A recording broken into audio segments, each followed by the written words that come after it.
si el viento adivinara de la nostalgia que me embarga.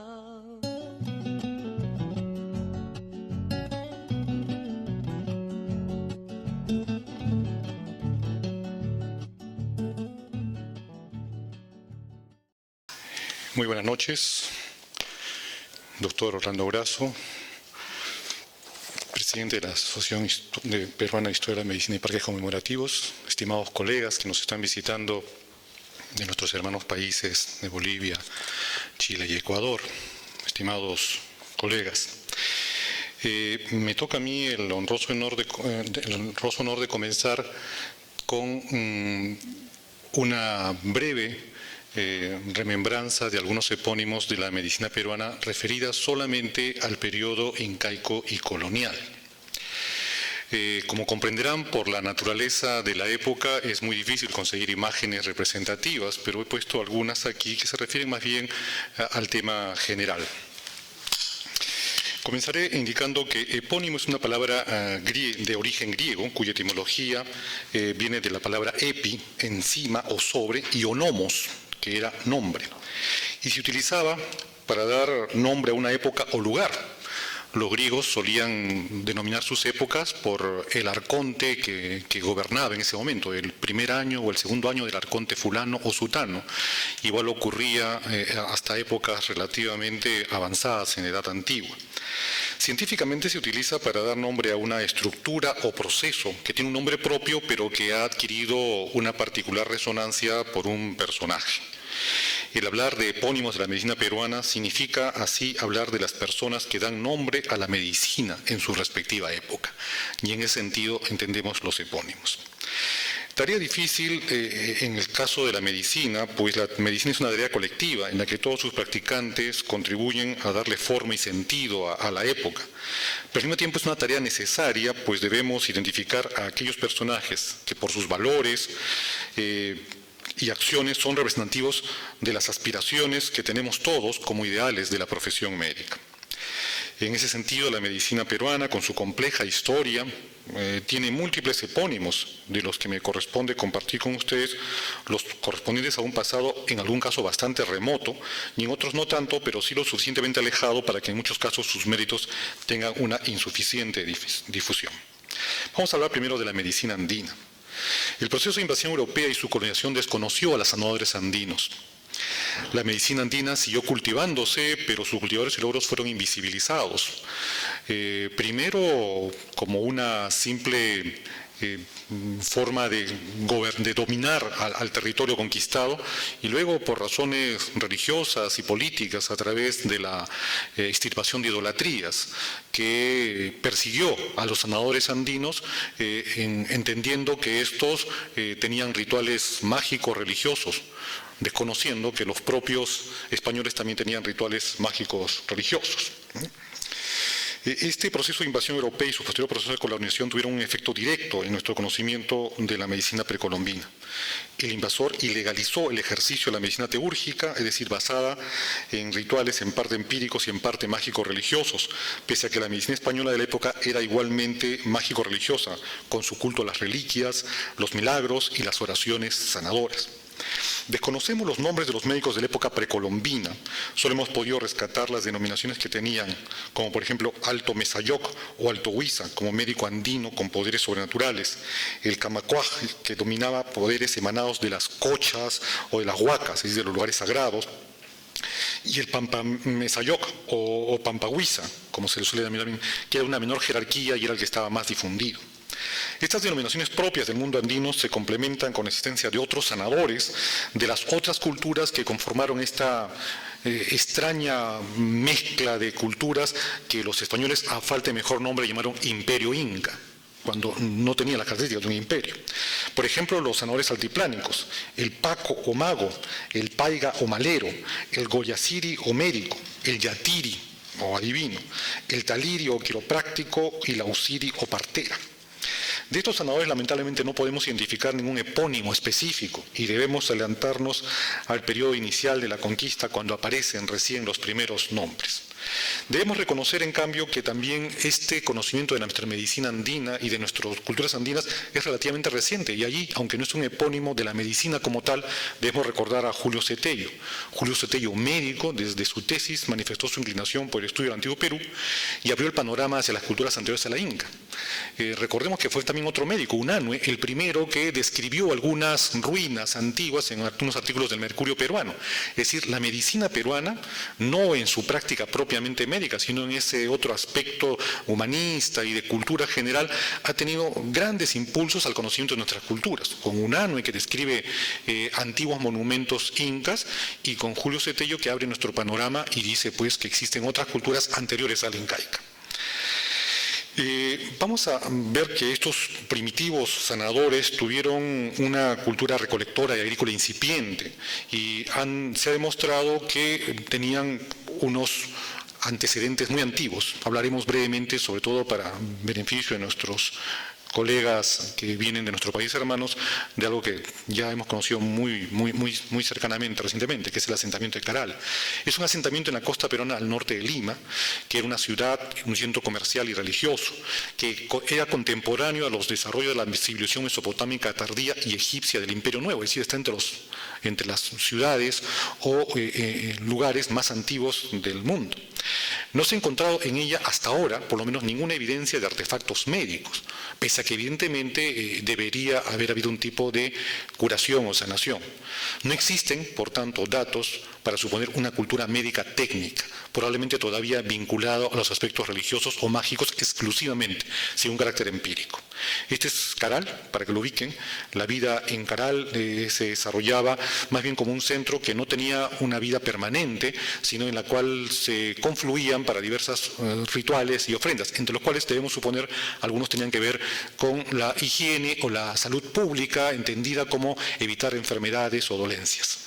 En Caral se han encontrado diversos hallazgos, como este llamado templo del anfiteatro. Un templo es algo aventurado, la forma nos semeja a un anfiteatro y por eso se llama templo del anfiteatro. Tiene esta plaza hundida y una pirámide, ¿no?, que esta última reconstruida son los restos más visibles. En Caral se han encontrado artefactos que evidencian tecnología, pero ninguna primitiva de una civilización técnica, por lo menos del grado comparable a los de Egipto y Mesopotamia. Sin embargo, sí existen otras culturas en las cuales tenemos algunas evidencias, como la cultura Cotox, que es contemporánea de Caral, ubicada en Huánuco, en el centro de los Andes peruanos, y donde existe el templo de las manos cruzadas del año 2300, que es el templo más antiguo que se ubica en los Andes, tiene una construcción de barro, y donde tiene algunos asentamientos vinculados, como Guaricoto, Piruro y Paraíso, y este templo de las manos cruzadas, que toma el nombre por esta famosa figura, nos indica probablemente un carácter todavía mágico religioso que podemos especular que se extendía también hacia los aspectos de salud. Es decir, en estas etapas probablemente podríamos especular nuevamente que no había una medicina técnica, sino en todo caso un carácter mágico, religioso y tal vez un inicio de empirismo. Pasaremos ahora a hablar de la medicina virreinal. En primer lugar, vamos a hablar de los aspectos de la medicina virreinal. En la medicina virreinal habían sanadores oficiales, para decirlo en un término genérico, los médicos, los cirujanos y los boticarios. Ellos agrupaban a toda la medicina oficial. Los médicos tenían que ser graduados en una universidad como bachilleres, que luego se convertían en licenciados, y luego podían llegar al doctorado, que era un ritual básicamente de tipo de permiso de pase, no un estudio superior, sino que llegaba a permitirles ser miembros del claustro, por tanto votantes para elegir las autoridades de la universidad, y por otra parte también a ejercer como profesores o catedráticos. Durante un largo periodo en el Perú no hubo un protomedicato y por consiguiente había una falta de control sobre los ejercicios médicos. Los cirujanos tenían estudios parciales de las mismas cátedras en las cuales se enseñaba medicina, y luego también tenían un ejercicio permitido por el protomedicato que los dividía generalmente en cirujanos latinos y en cirujanos romances. Latinos, aquellos que dominaban la lengua latina y por tanto podían acceder a los textos clásicos, y los romances, los que no dominaban tal cosa. Finalmente los boticarios, que solían llevar las mismas asignaturas y que también eran controlados por el protomedicato y eran los responsables tanto de preparar como de expender los medicamentos. Frente a estos sanadores oficiales había los sanadores oficiosos, aquellos que no habían pasado por la universidad. Y entre ellos básicamente tenemos a los barberos y otros, por ejemplo, las parteras. En realidad estos eran los que resolvían la mayoría de los problemas de la salud popular o del pueblo en España, y lo mismo ocurre en el Perú. En el Perú los poquísimos médicos, cirujanos o boticarios oficiales que habían estaban distribuidos en los principales centros poblados donde había españoles, y en la gran mayoría de nuestra población, al igual que en España ocurría, los barberos, los empíricos, los aficionados en los que resolvían estas situaciones. Eran empíricos, tenían una regulación muy laxa, el protomedicato era muy condescendiente, solía darles permisos temporales, o en todo caso se hacía el que no veía este ejercicio. Se articulaban, sin embargo, con la medicina oficial. No había médico que no tuviera a su cargo o cercano así a un barbero o a un sangrador para que ejecute las acciones que él prescribía, él como médico oficial, y supuestamente que no debería tratar con estos barberos. De los primeros sanadores occidentales, nosotros tenemos que mencionar lo que nos menciona Lastres, al famoso bachiller Enríquez, que es un episodio curioso de la primera etapa de la conquista, cuando Almagro, alentado por Pizarro, decide ir hacia la conquista de Chile pensando encontrar la misma riqueza que había encontrado en Cajamarca, Cusco, y regresa pues por supuesto totalmente desalentado, no encuentra nada, al contrario, encuentra una férrea resistencia, muere luego Almagro en las luchas que conocemos entre los conquistadores. Y cuando se está ventilando su herencia, aparece un reclamo de un bachiller, el cual reclama haber sido contratado para la expedición hacia Chile en su condición de bachiller en medicina y subvenir las necesidades tanto de Almagro como de sus demás expedicionarios. Y él reclama que de la herencia de Almagro se le pague el estipendio. Solamente sabemos por este juicio la existencia de este bachiller, Enríquez, que probablemente no era ni siquiera bachiller, porque como mucho, un par de siglos después diría un cirujano francés, ocurría una cosa muy curiosa, que alguien se embarcaba en España siendo un simple aficionado, pisaba tierra y se convertía en bachiller, y después de un par de años ya era un doctor, ¿no? Simplemente la lejanía hacía que pudieran hacer esas cosas. Lo cierto es que en el juicio se da un testimonio de uno de los testigos, que atestigua que Enríquez evidentemente fue contratado para tal caso, indicando que él reemplazó a uno anterior, a un tal bachiller Marín. No sabemos más de estos personajes, pero son sin duda las más antiguas referencias a sanadores oficiales que existen en nuestro país. De los médicos ilustrados peruanos, que es a los cuales me voy a dedicar como epónimos verdaderamente, voy a referirme solamente a algunos de ellos por la brevedad del tiempo. Me voy a referir básicamente a dos de esta tríada establecida por Pasoldán en su forma un tanto a veces exagerada de tratar a la medicina peruana en una forma geográfica, que es de Cosme Bueno, quien a su vez fue el maestro de Gabriel Moreno y quien fue a su vez el maestro de Hipólito Unanue. Hipólito Unanue va a ser tratado en otro momento de este seminario, por lo tanto no me voy a referir a él. Y a otros dos personajes que los he escogido por sus particularidades de entre los varios epónimos que podríamos tratar, que es José Manuel Valdés y José Gregorio Paredes. De Cosme Bueno podemos decir que no nació en el Perú, pero de joven, de 19 años, se afincó en nuestra patria, de donde nunca se apartó y a la cual hizo contribuciones valiosas que llevaron a Pasoldán a llamarlo, como dije ya, el abuelo de la medicina peruana, considerando a Hipólito Unanue como el padre de la misma. Nació en Aragón, una tierra dura, de la cual emigró hacia estas tierras peruleras. No conocemos mucho de su juventud y de las breves noticias disponibles corresponden a su discípulo Gabriel Moreno. Por él sabemos que fue un apasionado de estudiar y de conocer y fue un gran autodidacta, de manera tal que fue aprendiendo sobre diversas cosas de la naturaleza. En 1750 se presenta a la Universidad de San Marcos y obtiene la borla doctoral sin tener evidencia de que haya estudiado antes en alguna parte escolarizadamente. Sus conocimientos de entonces lo asimilaban más bien a un tipo de naturalista, no a un médico propiamente dicho, con amplios conocimientos de matemática, pero también de física y astronomía. Seguramente en base a ellos y considerando que aún no se ha producido la revolución educativa de la medicina que vendrá con Hipólito Unanue, es que lo nombran catedrático de método de Galeno. La tercera de las 4 cátedras virreinales, son las 3 únicas que estaban en vigencia en ese momento, la de anatomía no estaba vigente en esa fecha, o sea, no estaba ocupada, o sea, existía pero no estaba ocupada, y que era equivalente a lo que hoy denominaríamos algo así como terapéutica. El conocimiento de las plantas y animales que él conocía, así como del influjo de los astros, eran la base de la terapéutica de entonces, y Cosme Bueno sin duda era el más preparado en estos temas en ese momento. Probablemente había acudido a los hospitales de Lima, siguiendo lo que Rabí llamaba las escuelas prácticas de medicina, y que era más o menos el ir aprendiendo sobre la práctica. Y tenía un entrenamiento práctico que era, por cierto, el único asequible en esa época. Lo complementó, por cierto, con sus largas lecturas de los principales autores europeos, sus constantes referencias en sus actuaciones literarias, como se llamaban las disertaciones que hacía, hacían referencias a Boerhaave y a Haen, dos autores destacados de la escuela de Leiden, que lo acercaban, por cierto, a las nuevas teorías que iban dejando de lado el galenismo y preparaban la nueva medicina sistemática, que luego sería reemplazada por la medicina bacteriana.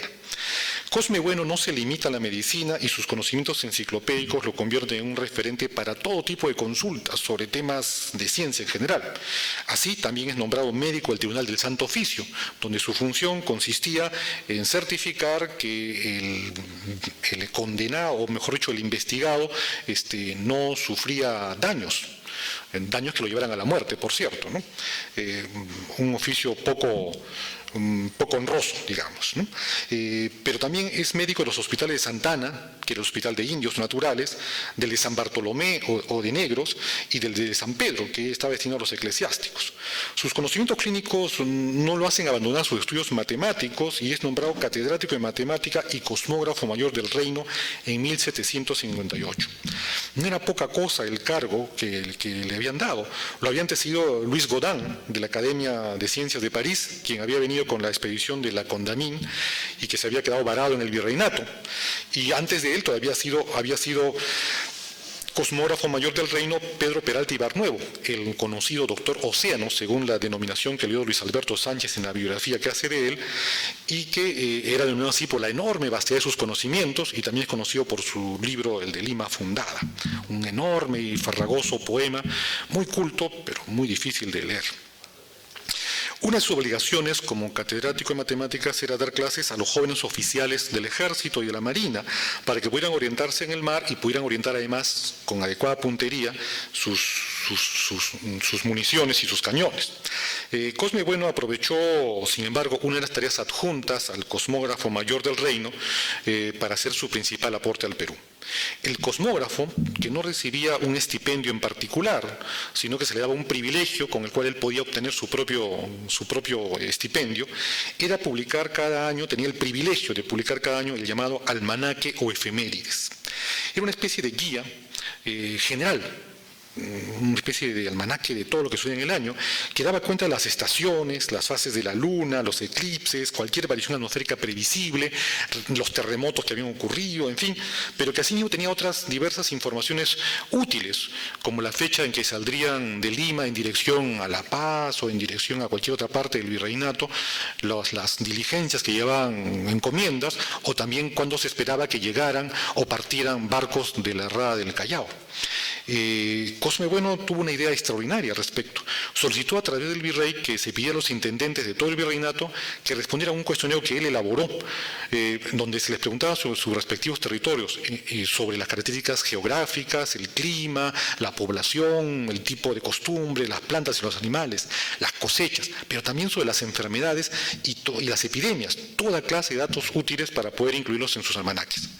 Durante 40 años, según iba recibiendo la información y la complementaba con otras fuentes o informaciones, porque él jamás salió de Lima, publicó los datos para conocer el virreinato. Su obra constituye una verdadera enciclopedia de todo el virreinato, lo que contribuyó de modo fundamental para afianzar la sensación de patria entre los jóvenes criollos.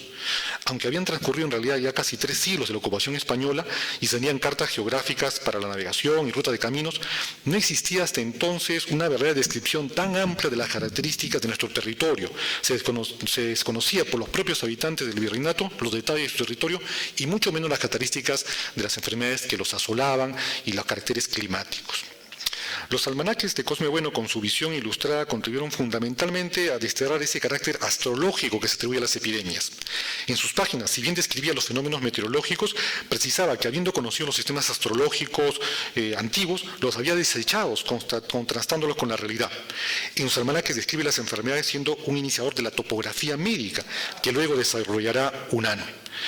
Sobre la verruga, por ejemplo, dice que es propia de las quebradas, a las que, por cierto, califica claramente como enfermizas. Una cita de él dice, ¿no?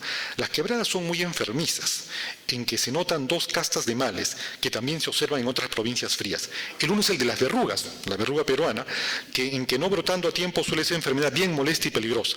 La otra es una llaga corrosiva, especialmente de la cara, de dificilísima curación y de la que perecen algunos. Dícese que tiene su origen en la picadura de un pequeño insecto que llaman uta. O sea, él denomina uta al insecto, no a la enfermedad en sí. En aspectos prácticos debemos seguir a su discípulo preferido, que también como él fue médico y matemático, Gabriel Moreno, quien dice que como clínico era profundamente dedicado. No tenía mayor felicidad, dice, que la de curar a un enfermo y que con el transcurso del tiempo, ya habiendo introducido los sistemas de Boerhaave y Jaén en el Perú, se inclinó hacia un saludable eclecticismo, dejando de lado los dogmatismos de los sistemas. Le debemos a Cosme Bueno la introducción del pensamiento newtoniano en el Perú, contemporáneo en su etapa joven de la expedición de la Condamine. Estos expedicionarios se dice que le dejaron ejemplares del sistema mundi de Newton, que fueron leídos con gran entusiasmo y que luego aprovechados por Cosme Bueno para difundirlos entre los jóvenes estudiantes de San Marcos. Una de las enfermedades más temidas de la época era la viruela, para prevenir la cual, en esa época previa a Jenner, se usaba la inoculación directa según la había introducido en Inglaterra Lady Montagu, a partir de las prácticas turcas, a base de costras de convalecientes. Esa práctica, como conocemos, era muy peligrosa, pues en algunos casos daba lugar a enfermedades variolosas fulminantes en sujetos sanos. Cosme Bueno presentó una actuación literaria denominada Parecer sobre inoculación de las viruelas y se inclina por la inoculación como método preventivo. Desconocemos, porque no está claro si se utilizaba, cuál de los dos métodos vigentes en esa época utilizaba. Uno era propiamente el Lady Montagu, que era moler las costras y hacerlas aspirar, y el otro era el de disolverlas en líquido, a veces con un poco de miel, y hacerlas pasar. No sabemos cuál de las dos formas, pero lo que sí él dice es que era necesario, en cualquier forma que se hiciera la inoculación, ir complementada con una dieta especial. Cosme Bueno, pues, entonces fue un médico peruano por adopción que contribuyó más que ningún otro a crear la conciencia de patria a través del conocimiento no solo del territorio y sus pobladores, sino que al introducir el pensamiento racional y desterrar el pensamiento astrológico y mágico religioso de la medicina, abrió paso a los grandes aportes de Unanue. Falleció en Lima en 1798. El segundo epónimo del cual quiero hablar es Gabriel Moreno. En el linaje de los destacados personajes de la medicina peruana en el tránsito desde el virreinato hasta la república, Gabriel es el segundo de esa extraordinaria sucesión que se inicia con Cosme Bueno, continúa con él, con Gabriel Moreno y culmina con Hipólito Unanue. Como otros personajes de la época y siguiendo una lamentable tradición latinoamericana, no acopiamos los datos biográficos de nuestros grandes hombres y por tanto es poco lo que sabemos de él, básicamente por las referencias que hiciera su discípulo Hipólito Unanue. Nace en Huamantango, en la serranía de Lima, en 1735. Destinado al sacerdocio, se afinca en Lima y toma hábitos en 1760 a los 25 años. Desde entonces se dedicó a la enseñanza, pero paralelamente, también en forma autodidacta, incrementa sus estudios en teología. Pero luego conoce a Cosme Bueno, quien lo inclina hacia las matemáticas. Durante años fue el ayudante y discípulo perfecto. Contribuye con diversos artículos a los almanaques que publica Cosme Bueno durante 40 años, especialmente calculando los fenómenos astronómicos y paralelamente, firmemente creyente de las doctrinas matemáticas y físicas de Newton, se dedica a analizar matemáticamente los más diversos fenómenos. Sus trabajos sobre ecuaciones matemáticas superiores figuran en los anales de la universidad como actuaciones literarias, a las que concurrían los ilustrados criollos, tal vez no entendiendo mucho, pero comprendiendo que ese era el credo de la nueva época, la ciencia y la medición matemática de todos los fenómenos. Cosme Bueno compartía la medicina y la matemática e incluyó al discípulo en ese mismo sentido. Estudió Gabriel Moreno en profundidad a Boerhaave, pero también otros autores de la iatrofísica y la iatroquímica de la época, las dos grandes corrientes más importantes de la época. Lee a Hoffman, el gran sistematizador, y su tratado sistemático. Borelli y sus fibras, todas ellas con un cierto sentido matemático de la medida. A todas ellas las intenta comprender de una perspectiva matemática. Al leer a Cullen y su ordenado sistema heredero y complementario del de Boerhaave, encuentra la perspectiva matemática en la medicina. De allí su pase a la clínica y a la anatomía. Así como Cosme Bueno alcanzó a los expedicionarios de la Condamín, Gabriel Moreno comparte con los integrantes de la expedición botánica de Ruiz y Pavón, enviada a estudiar la flora de Perú y de Chile. El orden de entonces de la clasificación de las plantas lo entusiasma, en ese orden casi matemático de las cosas que dependen unas de otras, y por tanto encuentra la forma de apoyar tanto en las colectas que realizan Ruiz y Pavón en las cercanías de Lima como algunas otras. En agradecimiento, Ruiz y Pavón le ponen el nombre de Morenia a una planta que identifican como nueva. Le tocó ser maestro en la época en que Unanue, habiendo abandonado la carrera eclesiástica, se dedicó a la medicina. Aún vivía, aunque anciano, Cosme Bueno como un referente, pero Moreno se encontraba en la cúspide de su actividad y Unanue lo toma como modelo. No solo en su idea de sistematizar la medicina, sino en la necesidad de incorporar las ciencias en la formación del médico. Lo observamos así en la frondosa colección de materias físicas y químicas que el cuadro sinóptico de Unanue inaugura para el Colegio de Medicina y Cirugía de San Fernando. Le toca ver al maestro Moreno la elevación de su discípulo que lo supera.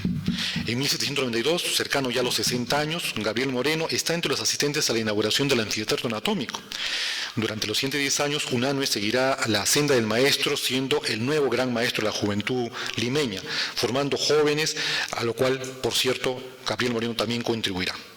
En 1806, cuando Unanue publica El clima de Lima, su obra cumbre, le dedica un cálido elogio al maestro, a quien presenta como un médico en el que se conjugan los más profundos conocimientos científicos con la más dedicada atención humana y de compasión.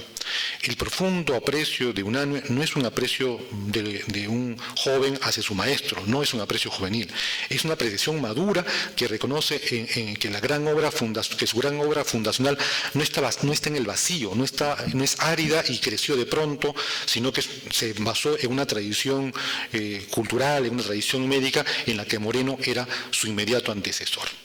Este gran médico fallece en Lima en 1809, cuando los primeros movimientos independentistas se agitaban ya.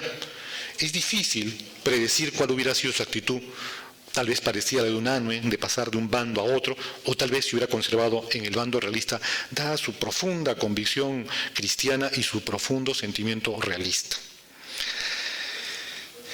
El siguiente personaje del cual voy a hablar es José Manuel Valdés, un poco siguiendo la cronología. Es un personaje representativo de la complejidad de una medicina que, alentada por el movimiento ilustrado, se modernizaba, como hemos visto, con Cosme Bueno, Gabriel Moreno, pero que aún mantenía rezagos de su carácter virreinal, sobre todo en el aspecto social. Valdés, un extraordinario médico, fue mulato. Nació en 1767. Su padre fue un músico de comedia, es decir, uno que tocaba en las comedias que eran tal vez la única diversión de Lima de la época. Su padre era Bernabé Esparta y su madre era una mulata libre llamada María del Carmen. Dadas las convenciones de la época, él fue un hijo ilegítimo y su padre se lo quitó a la madre y lo puso al cuidado de la esposa de un español de apellido Valdés, y de allí justamente es donde él toma el nombre, pero es un hijo ilegítimo. Sus primeros estudios los realizó en el Colegio de San Ildefonso, donde por su origen mulato y su carácter ilegítimo era maltratado, al mismo tiempo que sus profesores le reconocían una gran habilidad, por lo cual lo pusieron bajo su protección. Estudió en las aulas conventuales tanto matemáticas como latín y teología.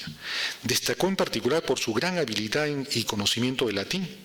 Sabía que por una disposición virreinal, dado que era mulato, no podía seguir estudios superiores, en particular de medicina, ya que todavía se seguía exigiendo, aunque fuera de época, la llamada pureza de sangre, que según el eufemismo de la época era la forma de limitar el acceso de aquellos que no probaran ser hijos de cristianos viejos. Se le denominaba a él que tenía una nota de infamia en su origen. Como he mencionado, la cirugía, despreciada por los peninsulares por su carácter un tanto servil, era abordada en esa época por los mulatos. Así que a los 21 años, y dado su interés por la medicina, no le quedó otra alternativa que graduarse como cirujano latino. Y claro, era cirujano latino por su profundo conocimiento de latín, con lo cual recibió la autorización del protomedicato para ejercer como tal. Con ese avance se dedicó intensamente a la anatomía, pero recordemos que aún no existía el anfiteatro anatómico y las disecciones eran esporádicas. Se acercó al doctor Juan de la Roca, quien veía pacientes en el Hospital de Españoles o de San Andrés, donde estudió y trabajó como su cirujano, como su barbero prácticamente, y trabajó durante más de 10 años sin poder graduarse de médico. Sus habilidades, sin embargo, fueron reconocidas por los médicos que a través del Cabildo solicitaron una dispensa que tuvo que llegar hasta el rey de España, quien finalmente se la concedió a fin de que se gradúe. Se la otorgaron y el 4 de febrero de 1797, a los 30 años, se recibió bachiller. Unanue, que ya era catedrático de anatomía, estuvo presente en la ceremonia. En esa ceremonia se hace una referencia a que el doctor Dávalos, en su discurso, hizo una malintencionada referencia a su origen, al origen de Valdés, lo cual, por cierto, no se quedó callado y Valdés le replicó, indicando que más allá de cualquier diferencia, todos los seres humanos eran iguales. Pasarían nuevamente casi 10 años para que con una nueva dispensa pudiera doctorarse en medicina, requisito para poder ser catedrático. En 1811 es nombrado examinador de cirugía y catedrático de clínica externa, lo que hoy denominaríamos cirugía.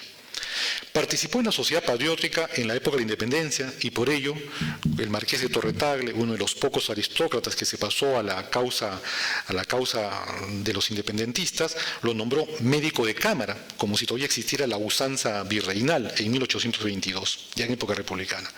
Unanue, que estaba ocupado en asuntos de Estado, deja en manos de Valdés la clientela más selecta que antes era de Unanue. En 1836 es nombrado protomédico general de la República, porque se seguía el protomedicato, ahora ya no del virreinato, sino de la República, y en 1840 es director del Colegio de la Independencia, nombre que había tomado el Colegio de Medicina y Cirugía de San Fernando a partir de la Independencia.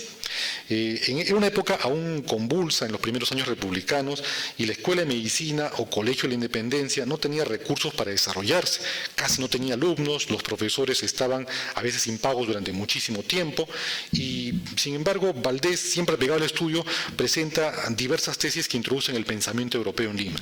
Su tesis, un trabajo que presentó sobre la cirugía, sigue la guía de Unanue, quien pensaba que esas entonces, que eran dos profesiones diferentes y separadas, debían reunirse en una sola. En clínica, sus años en el Hospital de San Andrés y sus constantes lecturas le habían dado una sólida formación en la que junto con los clásicos que nunca abandonó, introdujo el pensamiento de Cullen y Boerhaave con sus ideas sobre la atonía y el exceso de tensión como causas de enfermedad. En su nosología general, si bien no siguió entusiastamente las ideas climáticas de Unanue, tampoco las objetó.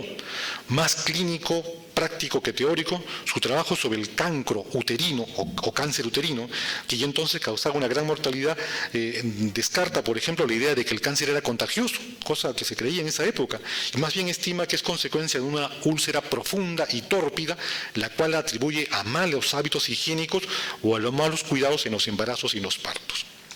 Otro de sus trabajos fue sobre el tétanos infantil, para el cual experimentó con el bálsamo de Copaiba, aplicándolo como parches al cordón umbilical. Por él sabemos la alta tasa de mortalidad infantil de la época. Como un protomédico describió la epidemia de 1818, la que, por cierto, en plena etapa de lucha por la independencia, retrasó las acciones de armas de ambos ejércitos. Describe minuciosamente las diferentes formas y cómo afectó a las personas, variando su gravedad según la edad y el estado físico.